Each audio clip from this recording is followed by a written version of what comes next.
Bem-vindos à jornada mística através da magia antiga do tarô.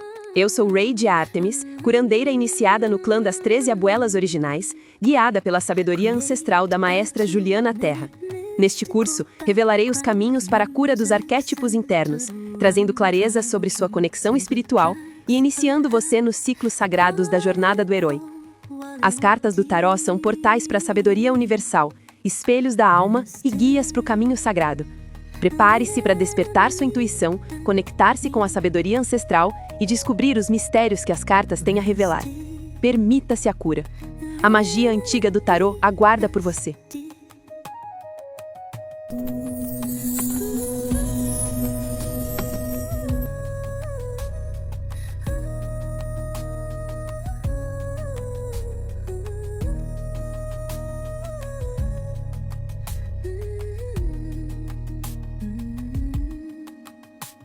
Create a 2-minute mystical background music centered around tribal drums that unplugs the track, a powerful melody. This time for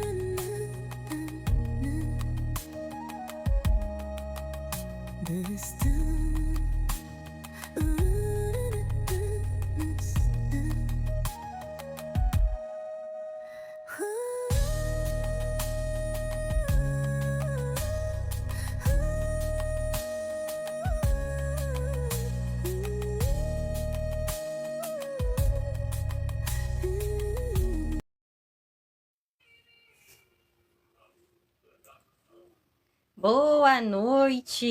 Boa noite, sejam todos muito bem-vindos, que o universo todo-poderoso nos abençoe nessa noite. Gratidão a todo mundo que está aqui na live, a quem está acompanhando depois, né? Esse vídeo vai ficar disponível lá no YouTube, então quem quiser, depois vai lá, dá uma olhadinha, tá? Vai ter bastante estudo e aprofundamento, e hoje nós vamos iniciar a nossa sequência, o nosso workshop gratuito de tarô, com a bênção da deusa Maat, deusa da justiça, deusa da equidade, deusa que nos ensina a buscar o equilíbrio, a ter discernimento, a não agir só com a emoção ou só com a razão. Ela nos ensina o equilíbrio, o caminho do meio, o caminho crístico, que é o caminho da equidade, o caminho do discernimento, tá?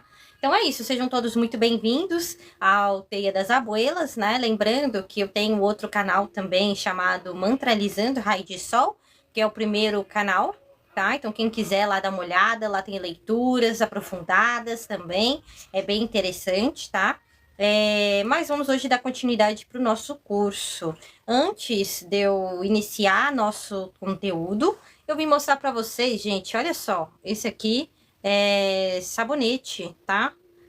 Esse sabonete ele é específico, porque ele é para magia, tá bom? Então, quem que gosta de fazer magia, amor, qual que é o nome mesmo?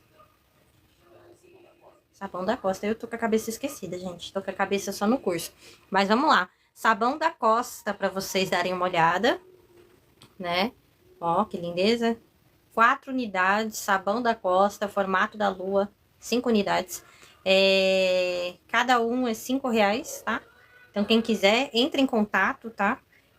Tem desconto para todo o Brasil na entrega do frete, tá bom? Então, entre em contato, compre uma boa quantidade para que você consiga fazer sua magia, para que você consiga se limpar, para que você consiga abençoar e presentear outras pessoas com algo que seja realmente útil e muito cheiroso, muito útil, muito agradável e carregado de magia, carregado de encanto, tá? Então, quem quiser, entre em contato para encomendar o seu. Fala, eu quero na energia de trabalho de sucesso, por exemplo. A gente faz um específico para você, tá? Eu quero um para limpeza, eu quero um específico para trazer empoderamento, sabe? A gente trabalha cada um na sua própria energia, tá? Quem quiser, entre em contato, tá bom, gente? Lembrando que leituras de tarô estão a partir de R$ 15 a pergunta, tá bom? Temos leituras específicas também, tá? Direcionada a relacionamento ou direcionada ao financeiro. Tem a leitura terapêutica para a gente se aprofundar. Então depende do que você está procurando, do que você se conecta com um tarô, tá bom? Vamos lá dar início ao nosso curso, à nossa introdução. Peço que você curta, comente, compartilha, me fala de onde você está assistindo. Seja muito bem-vindo à egrégora, né, do Mantralizando, da Teia das Abuelas. Eu sou Raide Artemis, curandeira iniciada no clã das 13 Mães Ancestrais, iniciada desde 2021.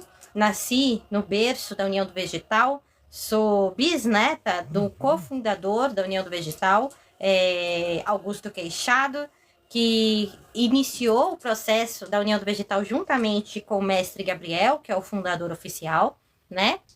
E eles fizeram tudo acontecer ali, crescer ali em Rondônia. E a União do Vegetal hoje é imensa, né? Tem para todo lugar. Então eu cresci dentro desse berço, eu cresci orientada pelo espiritual. Em determinado momento achei melhor dar um tempo, tinha muitas coisas que eu precisava aprender, e às vezes a gente precisa de um aterramento, precisa de vivenciar o corpo, a vida, o físico também, né?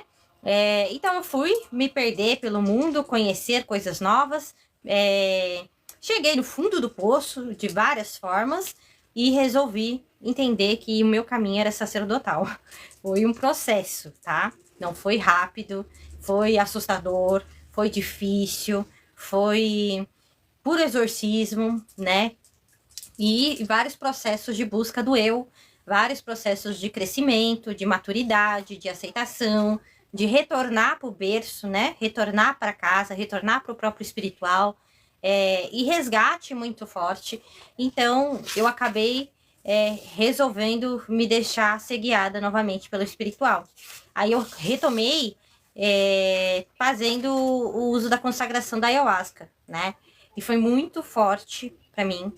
Foi um reencontro muito divino, né? Porque a ayahuasca, ela me mostrou muita vida, muita clareza, muito discernimento, muitas limpezas, muitas limitações. Ela me aprofundou muito, né? E ela me expandiu muito também. Então me fez ver muitas coisas, tanto boas quanto ruins, que eu precisava melhorar, né? E isso foi essencial para eu querer voltar a cuidar de mim, né? Então eu lembro que eu acordava, assim, muito triste, né? Muito em depressão, casei, separei, várias coisas aconteceram e eu me perdi de mim. E aí eu acordava me sentindo muito mal, né? E mesmo assim eu falava, não, mas eu preciso melhorar. Eu preciso dar um jeito, eu preciso entender quem eu sou, né? Eu preciso entender meu caminho, eu preciso entender minha cabeça, que era muito perturbada, né? E aí eu fui estudar. E aí fui começar a fazer mantras, fazer meditações, falar comigo no espelho, falando, eu sou linda, eu sou maravilhosa, eu me empodero. E assim, mesmo sem acreditar de início, né? Eu comecei a me sentir melhor. E aí, conforme eu fui me sentindo melhor, mais eu fui estudando, mais eu fui trabalhando, mais eu fui tratando, né? E me deram a chance de poder iniciar no clã das 13 Mães Ancestrais, com a mestra Juliana Roca, né? Juliana Terra. Foi muito importante para mim. Me mostrou muita coisa, me aprofundou em muita coisa, me entregou em muita coisa. E o Sagrado Feminino me tomou conta, né? E aí eu me conectei com as Mães Ancestrais. Elas me ensinaram, elas cuidaram de mim.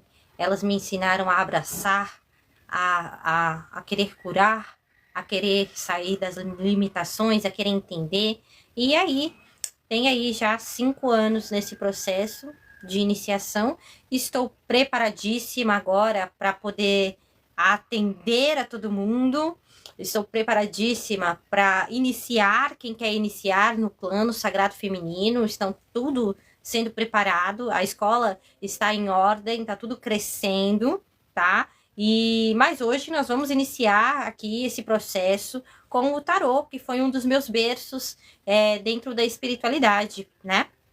Então, nós vamos começar aí ensinando um pouquinho sobre o tarô. Você já conhece a história do tarô? Você já ouviu alguma mitologia, algum mito que dizem que é a criação do tarô? Coloca aí embaixo, né, da onde você ouviu, quem falou pra você, foi sua avó, foi sua bisa. É sempre importante a gente estar resgatando essa comunicação, né, e os saberes ancestrais que às vezes a gente carrega e nem sabe, né? E bora lá, história do tarô. Há muito tempo existem histórias que são destinadas a contar sobre o tarô. E elas contam que em determinado momento no Egito, os sacerdotes, os guardiões dos saberes, fizeram uma assembleia. Por quê? Eles estavam percebendo que a longo prazo, né, o tempo dos deuses iria acabar. Com isso, os templos e as histórias dos deuses também seriam engolidos pelo tempo, né? Então, eles estavam decidindo, né, para onde que essa história dos deuses iria, quem que iria carregar ela, para onde que ela vai, como que essa história vai atravessar as gerações para chegar até o futuro, né? Então, como que eles vão fazer para fazer essa história chegar até o futuro? Para que a história não morra, para que alguém ressuscite essa história, para que alguém cante e conte sobre os deuses, assim como os bardos faziam, assim como os poetas, assim como as pessoas que conversavam ali falavam dos deuses. Como que a gente vai fazer para que continue lembrando dos deuses, da história, dos templos, do antigo? Como que isso é possível, né? Como que a gente atravessa o tempo? Como que a gente eterniza uma história? E ali foi-se feita essa assembleia. Todo mundo querendo entender como fazer para que esse chamado, esse futuro dos deuses na Terra, os saberes ancestrais, para que eles fossem resgatados no momento certo.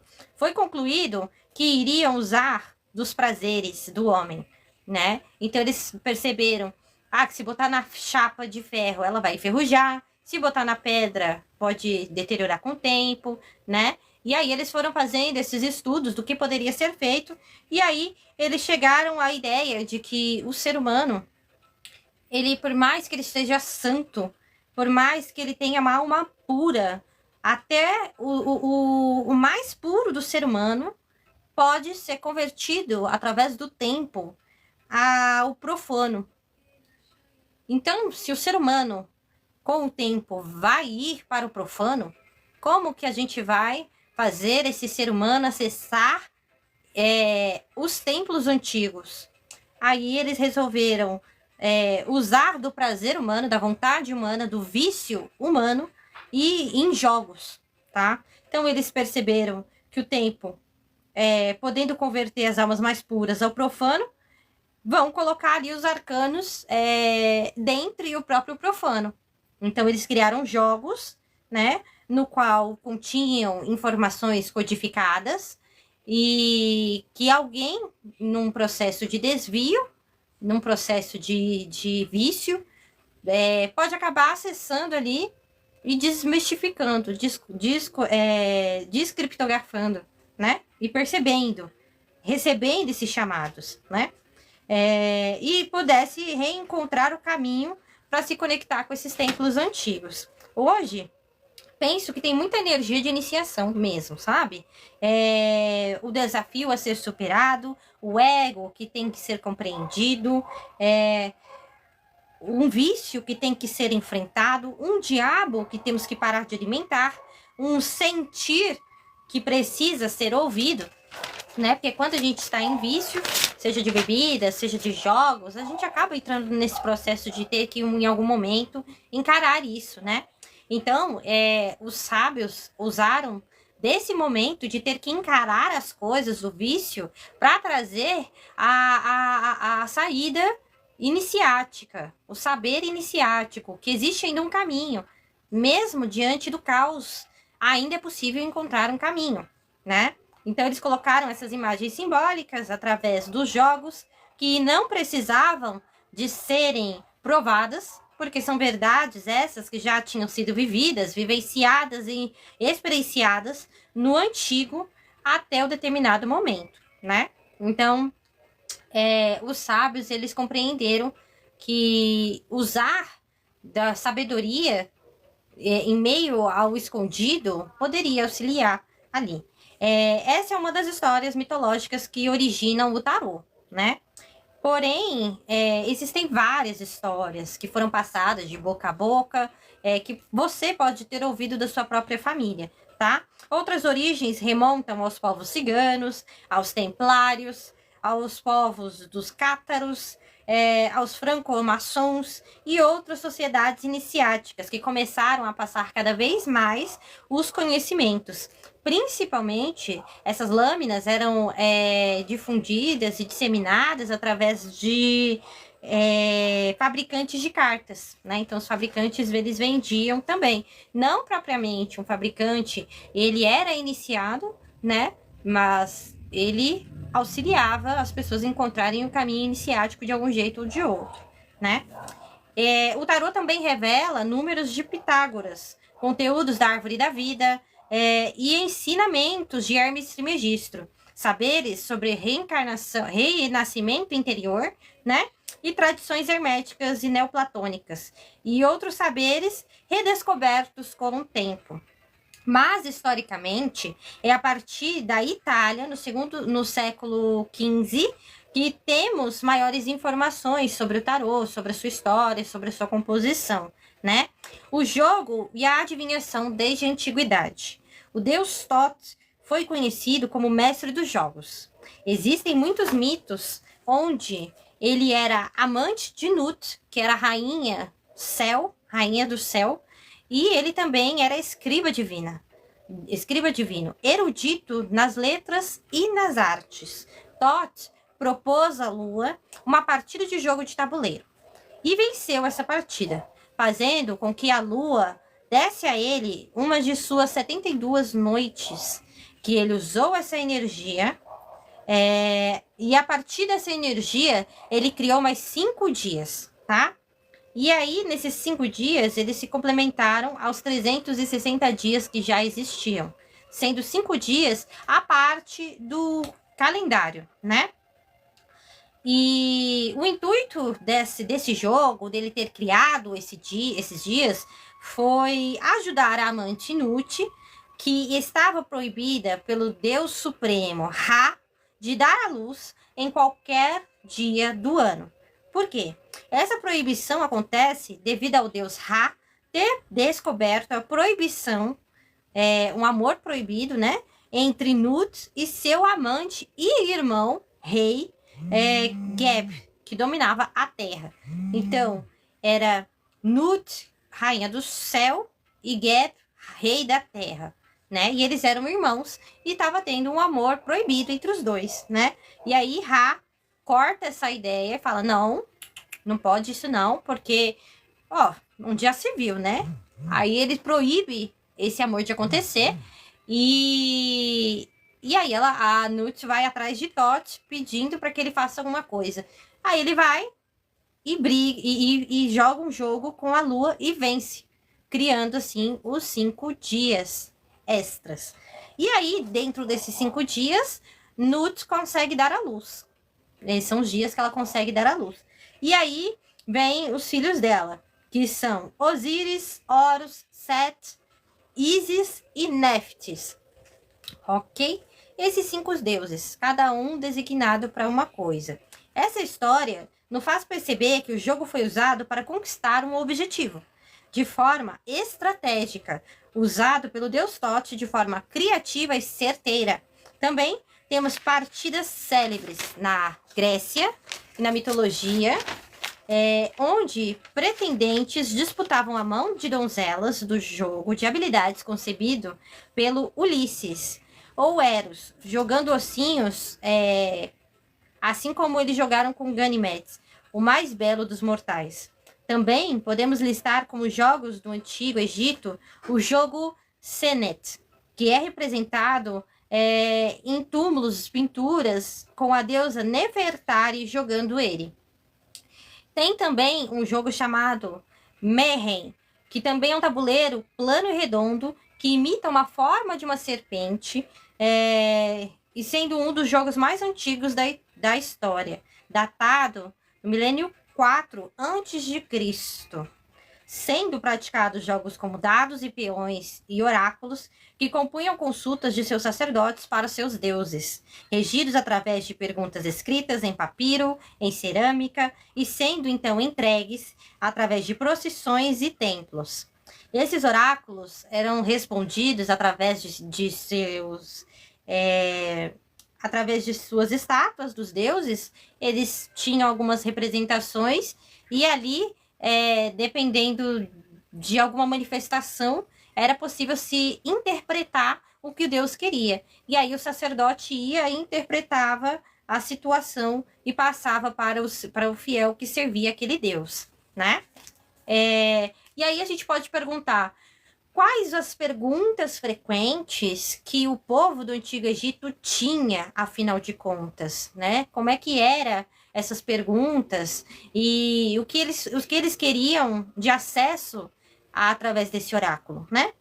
E aí algumas dessas perguntas quem cometeu o roubo de tal coisa, com qual pretendente se deve ficar, se era necessário consultar algum médico específico, qual viagem se fazer, se era seguro fazer aquela viagem, quando plantar e muito mais, né? Dúvidas essas que são muito semelhantes às nossas dúvidas atuais, né? Convenhamos.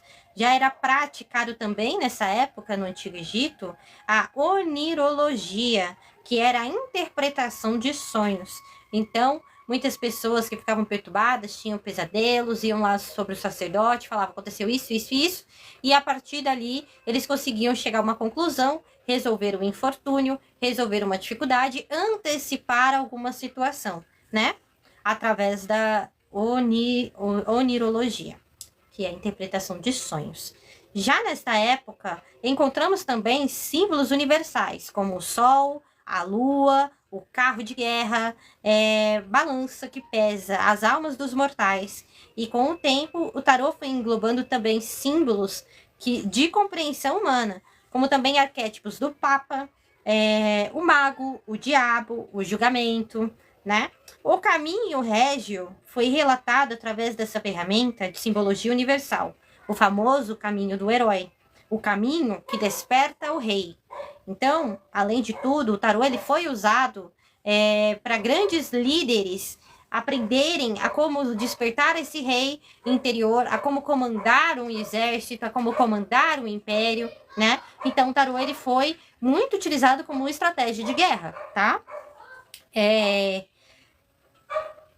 Também temos o famoso conhecido jogo de ossos, que foi descoberta em Varna, na Bulgária, que datam de cerca de 4.200 anos antes de Cristo, que já existia um joguinho de dados, de ossos, tá?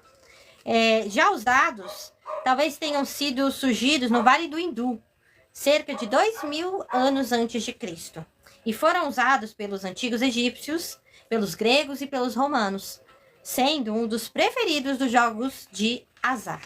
Você sabe qual a origem do significado de jogo de azar? Bora saber agora? O azar, a energia do azar, o nome do azar, o termo do azar, vem do árabe, az-zahar, que foi significado de dado. Pronto. Outro termo que foi usado foi chance, lá no francês, para esse jogo, que era igualmente definido como jogos de dado. E aí eles falavam, né, como expressão, jogo de chance, que era o nome do jogo do tabuleiro, tá? Então, esses conceitos de sorte e azar surgiram a partir da onde eles pronunciavam sobre o jogo, né? Muito interessante. Introduzindo noções de aleatório e improvável, indo contra a noção de destino, caminho e providência, o que por sua vez, causa revolta e aversão na igreja, que lida com o imprevisível e o inesperado, e eles não gostavam disso, né? A igreja não gostava dos jogos, porque o jogo tira o explicável, tira a causa que se é explicável, né?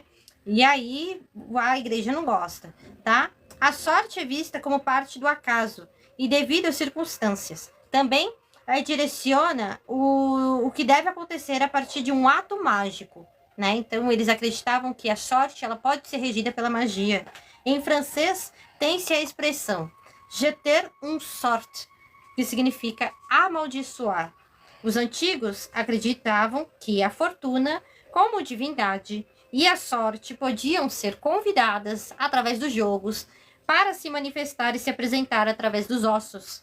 Com o efeito, a adivinhação aparece mais apropriada para evocar o destino e modificado pela determinação e motivação. Assim, como Pítia de Delfos ou os profetas do Antigo Testamento manifestavam os desígnios dos deuses referentes ao destino de uma pessoa, de uma cidade ou de um povo. O termo destinado vem do latim destinare, que significa projetar, destinar, né? O destino é escrito e diria que o acaso é a soma dos dois destinos que foram encontrados em algum momento e se entrelaçaram por propósitos parecidos. Para os gregos antigos, consideravam o destino uma instância superior aos deuses. Já os cristãos o identificavam como a província divina. Na minha concepção, o destino é a soma das ações que geram consequências, e justiça é a ação e a reação de cada escolha, o resultado para cada ação tomada, a matemática que sujeita todas as leis universais. É isso. Axé, gratidão, maravilha. Bom, gente, esse é o conteúdo de hoje. Amanhã nós vamos passar os 7 passos para ler o tarô de forma tranquila. Vou trazer também no próximo dia a oração para você se conectar com o tarô. Nós vamos trazer também os 12 caminhos para despertar o propósito interior. Então, se você quer cuidar do seu espiritual, se você quer trabalhar com o tarô, se você quer aprender a atender outras pessoas, ou se você quer autoconhecimento, né? Fica nas próximas aulas, hoje dia 2, 3 e 4, porque a gente vai aprofundar. Eu vou trazer um caminho para a gente poder construir, assim, um bom atendimento, uma cronologia de autocuidado pessoal, né? E alguns despertares de conceitos que podem te ajudar bastante para você atender a si mesmo, né? Atender ao outro, poder auxiliar, poder fazer a diferença realmente, assim, na sua comunidade, no meio em que você vive, né? De forma verdadeira, de forma justa, com ensinamentos reais, com saberes ancestrais e passados por uma sacerdotisa real, para que você receba de fato esse espírito e possa de fato trabalhar com ele e levar para frente e ter o axé, o direcionamento verdadeiro, para que você consiga ter os seus caminhos abertos e trabalhar com verdade, com exatidão, com sabedoria e com o profissionalismo, o aperfeiçoamento, tá?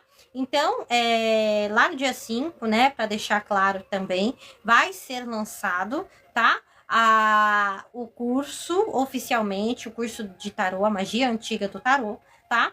Então, você vai ter acesso à plataforma, vai ter acesso aos vídeos, ao curso completo, ao material, às lives internas, tá? Então, são material que só quem tá no curso vai receber.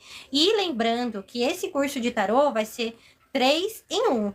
Tá? Eu quero que você saia daqui sabendo o que você está fazendo e atendendo corretamente os outros, tá? Então, esse curso é para que você saia do zero e vá longe, e se profissionalize, e atenda, e faça bem, e faça direito, entende? Então, nós vamos ter 3 certificados pelo valor de 1, tá? Que é o curso de tarô, a magia antiga, onde a gente vai entrar nos 22 arcanos maiores, vai ter o material extra, vai ter algumas apostilas extras, vai ter alguns saberes extras ali.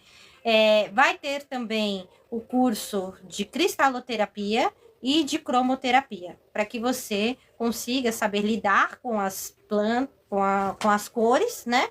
e com os cristais. Vai ter ali algumas dicas extras para você lidar com o mês, para lidar com a lua, e presentes exclusivos para os 10 primeiros que participarem, tá? Então, se você tiver no dia 5, às 20 horas, e for uma das 10 pessoas que fizer a assinatura do curso, né? Você vai receber presentes exclusivos, que vão ser só apenas para as 10 primeiras pessoas que adquirirem o curso, tá? Então, é isso. Eu espero que você goste bastante do curso. Vai ter o grupo de aprofundamento lá no Telegram, a comunidade, né?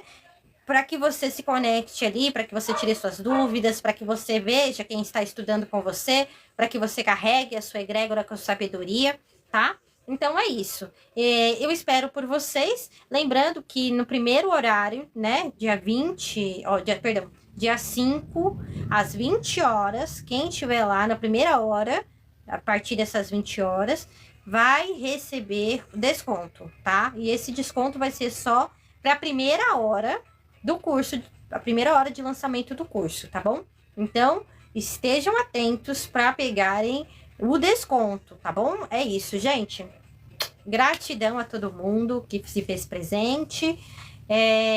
E compartilhem bastante, porque essa história do tarô foi bem legal de se trazer. Vai ter mais conteúdos e lá no WhatsApp eu vou mandar para vocês a apostila certinho do que a gente for trabalhar nesses 3 dias, tá? É isso. Axé, gratidão e até mais.